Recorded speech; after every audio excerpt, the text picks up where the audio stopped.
This is a special edition of Late Night Health. I'm Mark Alyn. I'm really honored to spend some time with my friend Angel Ribo.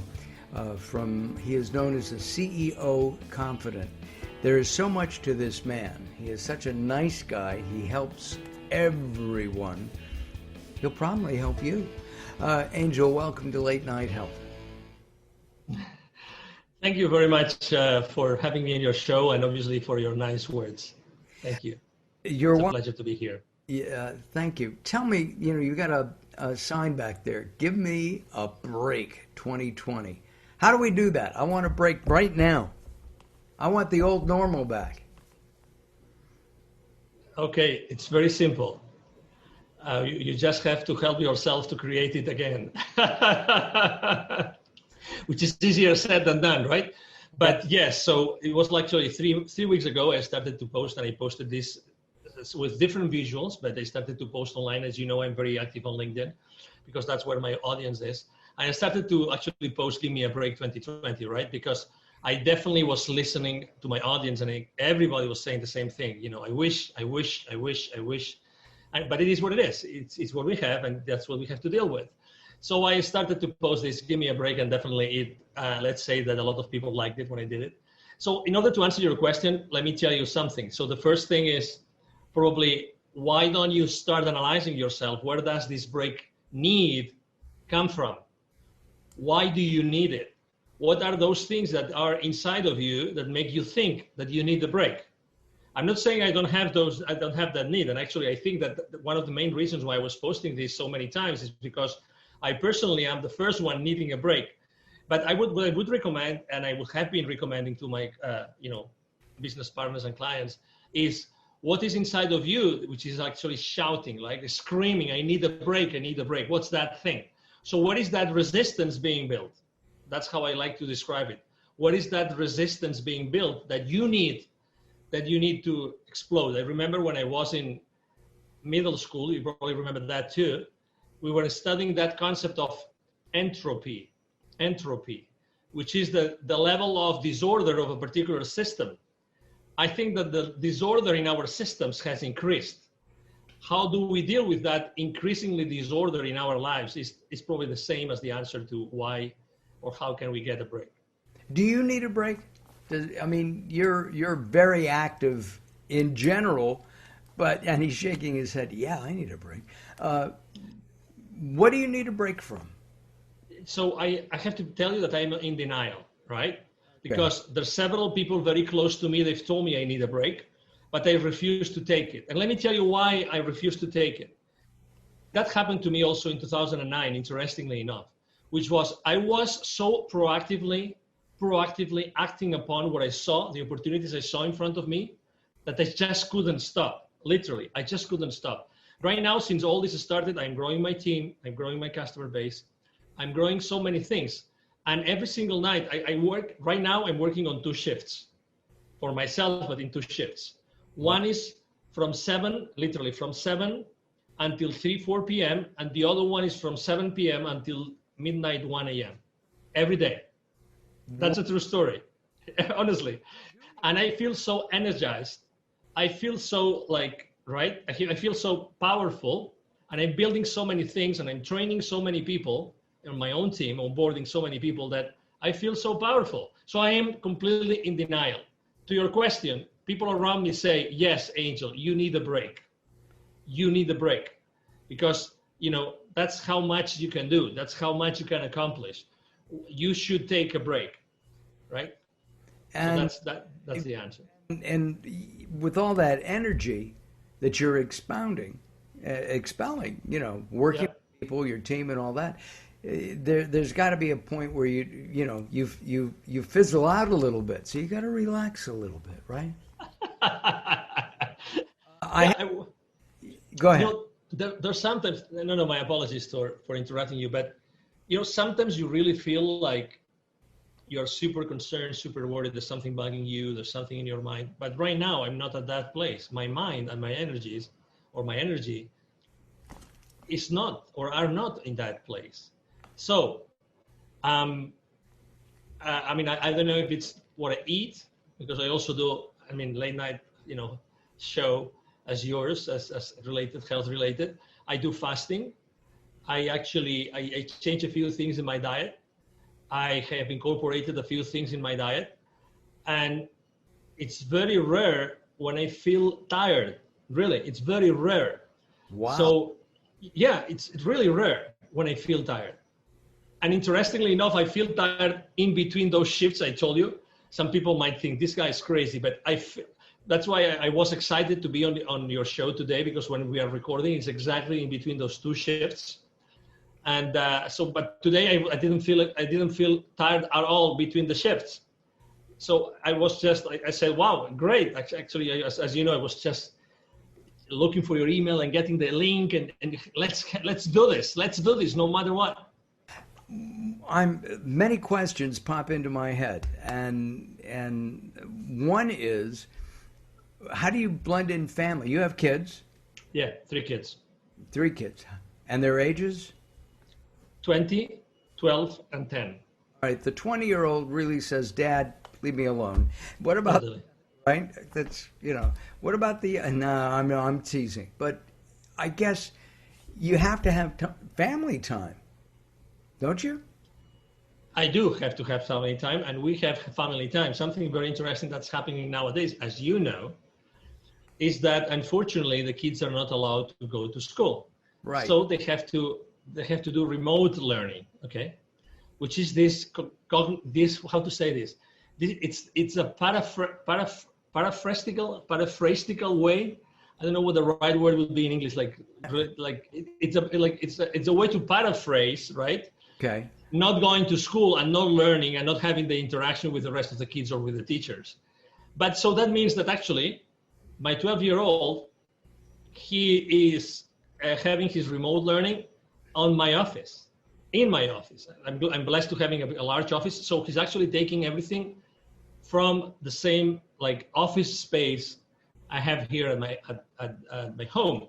So actually we are becoming much more close thanks to this remote learning that they are supposed to get from their school. And the same with my daughter. My daughter doesn't share because she's more like, girls are more girls and want to be more with girls, and they have these things and they like, discussing the little chit chat among girls. She's not sharing a space with me, but obviously she spends a lot of time at home. So we see each other much more than before. In between shifts, we try to go have, dinner outside. We try to have some time together outside. And over the weekends, obviously, we spend a lot of time together. Again, we have really decreased the amount of activities we do outdoors for obvious reasons. Right. Are you afraid that your kids, as they grow up, and they're spread out over, a couple of years there, from your 20-year-old down to your 12-year-old, that they're going to miss some kind of relationship? Look, kids, at 12 years old, your daughter goes to school, she hugs her best friend. Next week, she's got a new best friend, and she hugs that one. There's a tactile thing. When my wife and I, before COVID, would go out, we'd see, millennials sitting at dinner with their cell phone, and they're texting. I always want to know if they're texting each other, 2 feet away. But to me, they're missing stuff. When we go out, when we used to go out, we talk. And it's, even though Zoom and Skype and the other up and coming teleconferencing apps are important, and I live on Zoom, as I know you do, aren't we missing something in that one-to-one approach? Yeah, one thing is that we are missing something. Definitely the answer to your question, I would say from my point of view, is we are missing something. But at the same time, pre-COVID, right? March, the last time that, that the kids were allowed to go to school, right? So up until March, they were very active socially. So, there was nothing missing there. We've been now 5 months without, right? 5 months, or now it's going to be 6 with all this inability to go back to school, to the buildings. So I don't think that these 6 months have actually done, or in the long term, or even in the midterm, are going to do anything wrong to the kids. Because I don't think it's long enough. And actually, to the contrary, I believe that this time at home and realizing what's going on around them has given them the opportunity to think about things that they would have never thought had they stayed on a normal, way of doing things and going to school, and mom goes to work and dad goes to work. So I think that it's a great opportunity that the kids have lived. I guess this depends on every single home, right? But I think that the thoughts and the ideas and the discussions conversations that they have had with us, with the parents at home, I think it's been important. Number two, obviously they have still met with friends. I mean, there's been sleepovers, there's been, kids, they have gone to some other, kids, friends. And so there has been some social interaction. And right now, for instance, in Texas, they are talking about opening back schools. And we still have not decided. Yeah. Have you decided if you'd let your kids go back? Yeah. I mean, when they asked us to decide back in June, we said yes. We want them to go full speed to school. But then, I regret to say this, but if you asked 1,000 people on Earth, if you were an extraterrestrial and you came to Earth and you asked 1,000 people what do they think of COVID, you will probably get 1,000 different responses, right? Yes, absolutely. So it's the exact same thing about going to school. It's the exact same thing. So you asked the other day, I am very active on the school district here, very active with the schools. I've been volunteer. I go to the board meetings, everything. Every time I ask the same question to different officials from the same school district, from different campuses, I get different responses every single time. Every single time. I'm going to give you an example. Sure. I'm going to give you an example to your question. I wanted to be part of a committee that was put in place before the school year started in August. And that committee met, and it was the counseling committee of the school district. It was part of that committee. And the school official disclosed with us, the 70 parents that were part of that committee, he disclosed how many parents had said, we want our kids to go to school. We want them to go to school regardless. We want our kids to go to school. We don't know what the restrictions are going to be. We want our kids. 85%, he said. And he was so natural. He said, genuine. He said, I don't know how we're going to do it. I don't know how we are going to bring, and that was in July, early July. I don't know how we're going to bring 85% of the kids back to school. I have no idea how that's going to work. Fast forward, the school district decides there's going to be no face-to-face in-person school. Right. Because the parents had actually voted, and they voted 50-50. So we decided not to do it. And then and then you read a newspaper, local newspaper, and then you read the exact same thing. 50% of parents said, yes, we want our kids to go to school. 50% said no. So this is just an example. And I'm talking to you about public servants, Mark, public servants. Okay, so there's this bubble of common, I'm not going to say consciousness, common knowledge, right, created by, organizations, by media of all kinds of media, right? So there's this bubble, and we all try to get information and to download information from that bubble, okay? So, oh my God, where do we live? What's the reality that we are living in, Mark? There's one word that comes to mind, Angel, and that word is confusion. Right? Because we don't know. If my kids were of school age, I don't honestly know what I would do.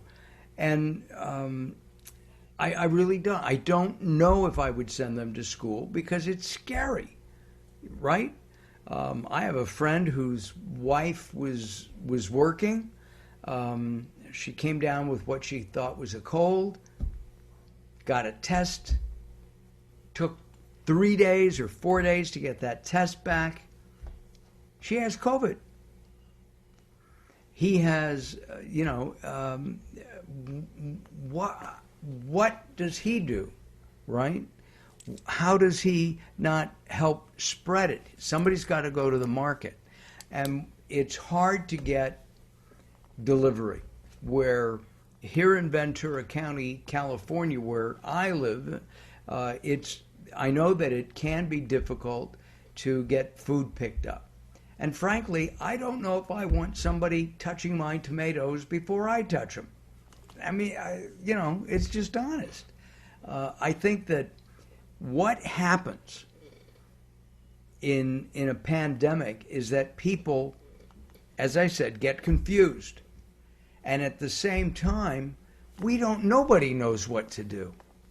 To me, that's the scariest part. And I think what we have to do is what you teach. Angel and I have been in several different sessions together. And my understanding is you're teaching consciousness rather than confusion. And so in teaching consciousness, being open to people, being open to messages from the universe, God, I think that's important. And I think it may be especially important right now because we need that break. We do need that break. Mm-hmm. Yes, we all need that break. There's confusion, and confusion is how to say this again. Besides posting on "Give Me a Break 2020," I also the most common subject matter I've posted about is building bridges. Right. When you are in the world of business, and I started in Europe, and I've been since then always working like business to business. When you work with business leaders, right, they have always been exposed to a lot of distraction, a lot of details, a lot of disorder, a lot of confusion, right? And how have they dealt with this? How did they deal with similar situations before this all started? And I think that the response never before is inside of that. You were explaining a specific situation and the challenges behind that situation, right? So my question is, what could we do all together? What can you, Mark, together with me and many other people, what can we do together to put an additional source of clarity in the lives and the minds of these people that are listening to us? What can we do?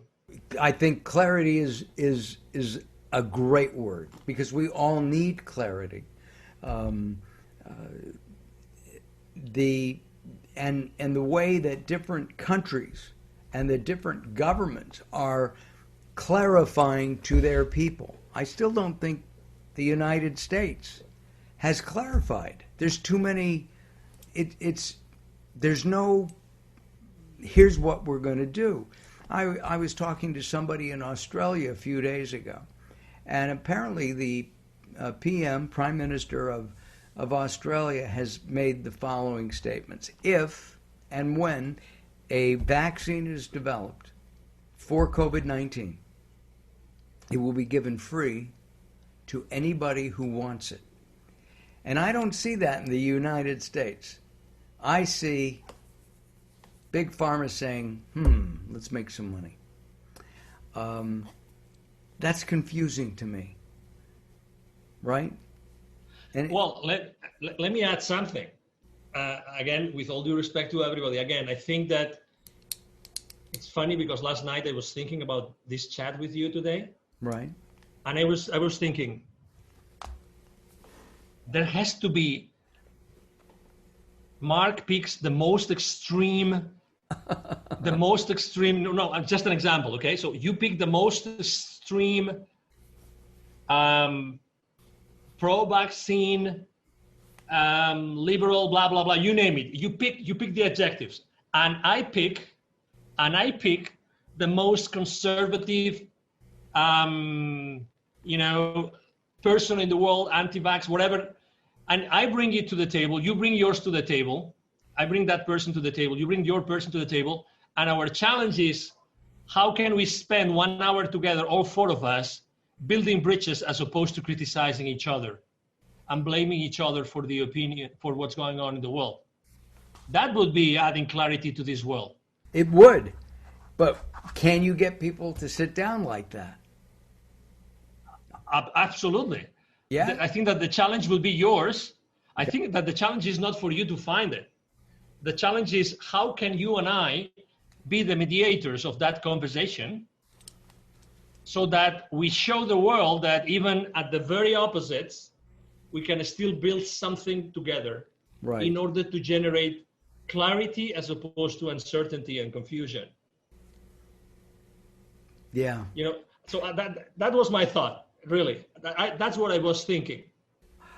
Our guest from the CEO is the CEO Confident, not from the CEO Confident.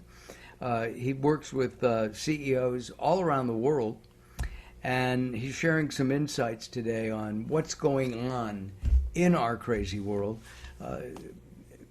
Angel and I met through at a workshop, several workshops at the EBC. We were in, were we in Oceanside and San Diego? Yes. Right?